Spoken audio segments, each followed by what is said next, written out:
Good to go, thank you.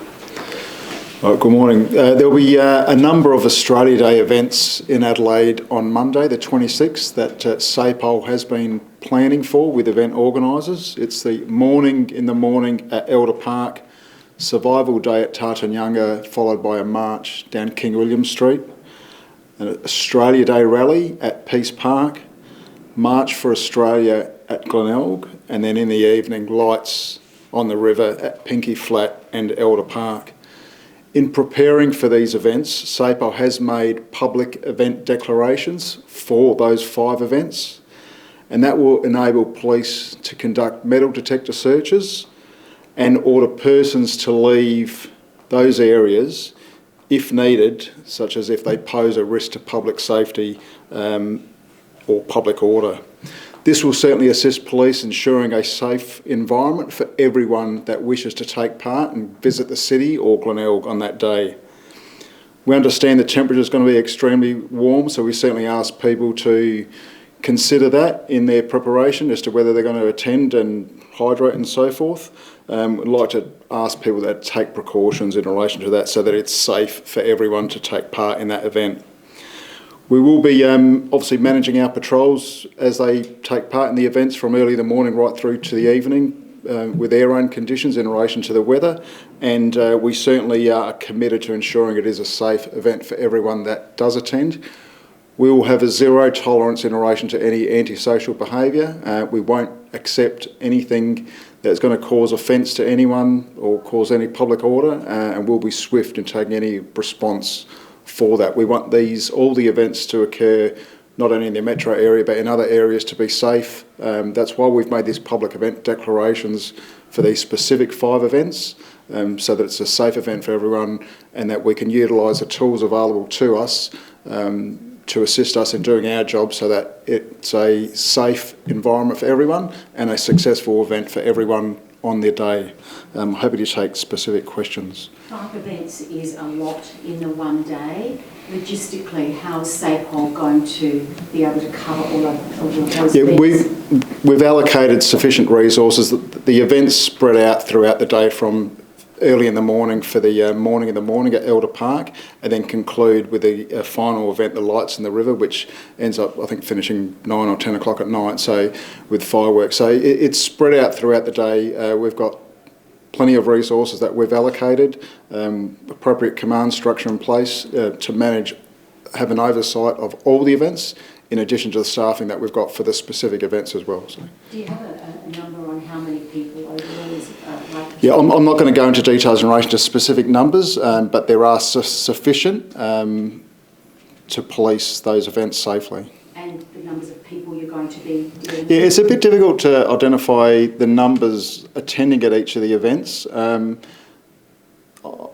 I have no doubt the weather will probably be a factor as to whether some may choose to attend or not.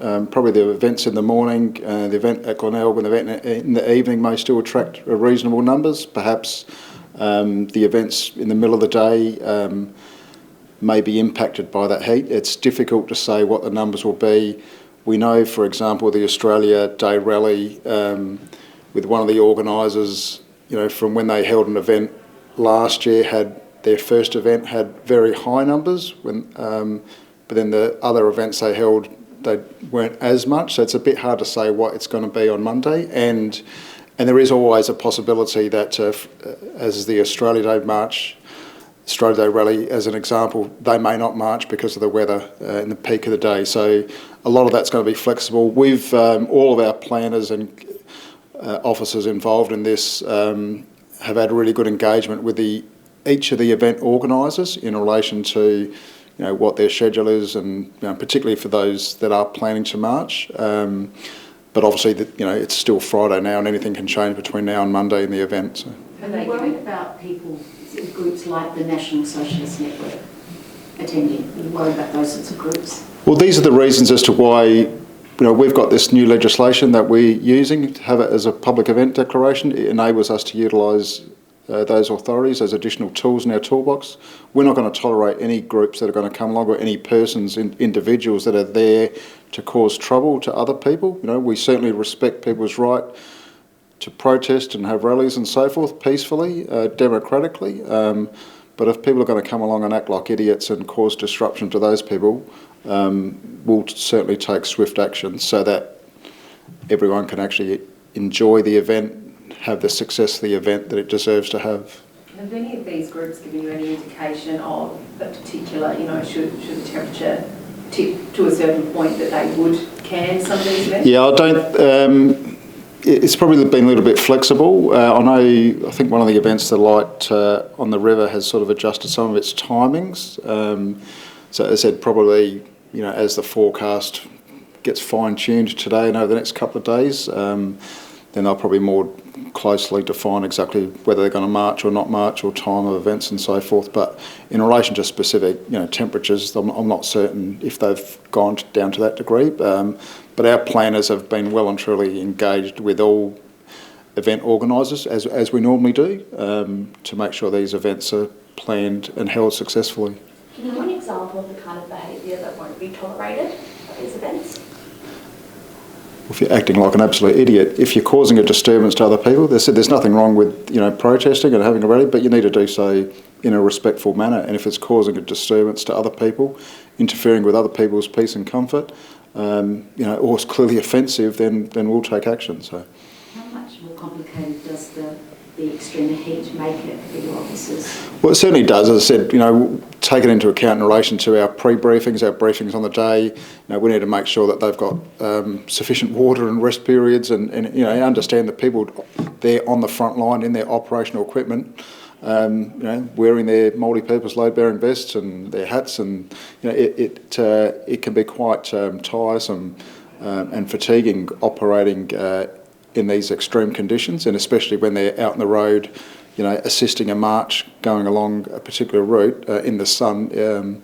But we'll include that in our briefing in relation to making sure they're hydrated and so forth. Have you got people, officers deployed who would normally be working on the Monday? Do you have people who may be on leave? Have you brought extra officers in, obviously more than those who are normally working on that? Yeah, look, absolutely. As I said, these events, whether it's a Monday, whether it's a Tuesday or a weekend or a public holiday, we allocate resources to the events as we need to be. There have been, and it's normal, for the total number of events that we've got, for people to have their shifts changed. It's a reality of policing. It's a normal thing that will occur. People have had notice, and everyone contributes. We all take part as one big team to help each other out to make sure it's a success. Have you ever had 5 major events like that in the one day before? I can't recall. Yeah, no, I'm fairly certain that we have. It's probably just noticeable this time because with the new legislation, we've made the public event declaration. I'm fairly certain last year there were similar numbers. The Survival Day have always held theirs. There's always been the Mourning in the morning. There's generally been the Multicultural Festival later in the evening. We know down at Aldinga, for example, the beach will be absolutely flat out down there. So Australia Day normally does attract those multiple events, but then also New Year's Eve attracts multiple events as well. So having 5 is not unique to us. So. What message would you send to people out and about this weekend? You need to look after yourselves, enjoy the day, celebrate the day. We live in the greatest country, the greatest state on earth. Make the most of it, appreciate it, be respectful for everyone. Understand that it has different meanings to other people, and if you choose to go along and take part in any of these rallies whatsoever, then do so respectfully. Just to clarify, on this declared new public spaces, is that going to expire at the end of Australia Day? Yeah, there's certain times for them. So yeah, pretty much it's just on Australia Day. It's not the day before, it's not the day after, and it's specifically just for these events. So after these events, after midnight on Australia Day, it all lapses. So, yeah. There are a couple of other shootings, attempted murders this week. I know overnight there was a 29-year-old male arrested from Brooklyn Park Mall in relation to an attempted murder at Victor Harbour. He'll appear in court today. It's my understanding that those two are known to each other and in some form of a relationship. Certainly not a random incident. So the people at Victor Harbour can well and truly be safe. That their beautiful area down there is a safe area. As I said, there certainly wasn't a random incident. They were known to each other, and unfortunately one of them has quite significant injuries, and the arrested male has been charged for attempted murder and will appear in court today. Are you able to say anything about the nature of the relationship between the two? No, it's my understanding they're in some form of a relationship. So. Also, are you able to tell us anything about where the victim was found? About the weapon? Whereabouts the victim was found? I understand it may have been in the main business type district near a hotel, I understand. So. And his injuries? His injuries are they're quite severe. My understanding is a broken bottle was used, and there were quite a number of significant cuts and injuries, bruising and some fractures to him. So that was the weapon, broken bottle? That's my understanding. As Dee sort of alluded to just before as well, there has been quite a number, and sort of down south as well, just in, a matter of a week, I suppose. Is that a particular concern to police? Oh, look, any time there's any sort of violent crime, it's a significant concern to us. It has a significant impact on the victim, on their families, on their friends, on the people that live in their street, in the neighbours. We'll do whatever we can to actually put the offenders before the courts as quickly as we can apprehend them. Sometimes it becomes a little bit seasonal, different times of the years. Can sometimes heighten some people, and people can probably have a little bit less tolerance than they probably should have in being able to get along with people. But also in the majority of these cases, they're not random. They're always people that are known to each other. It's either like the one overnight in some form of a relationship, or it's other people who generally might be chasing some drug debts or something. So, the message is, if you're going to get involved in the illicit drug trade and so forth, then unfortunately these are at times the consequences that they face. So, the message is clear. If you want your neighbourhood to be safe, then, call out your neighbours that might be involved in illicit drug activity or the like, so that we can put a stop to it, so that you don't have a random drive-by shooting or other homes being broken into because someone's trying to chase their drug debts. As I said, yes, occasionally there are the random incidents of this type of violence, but in the main, for these ones, it's people that are known to each other, they've got a dispute with someone else, so that's where people need to look and reflect on the way they live their lives, and make a decision as to, do they choose to live a life of violence and illegal activity, or do they want to be a productive member of this great community that we live in? Okay. All right. Thank you. Sorry. This weekend, your message to motorists this morning? Yeah, look, there's been way too many lives lost on our roads. It's absolutely devastating for anyone, any family, friends that lose their lives. We don't want to be having people over the weekend on a Monday, Tuesday morning trying to think about what they're going to write in the obituaries.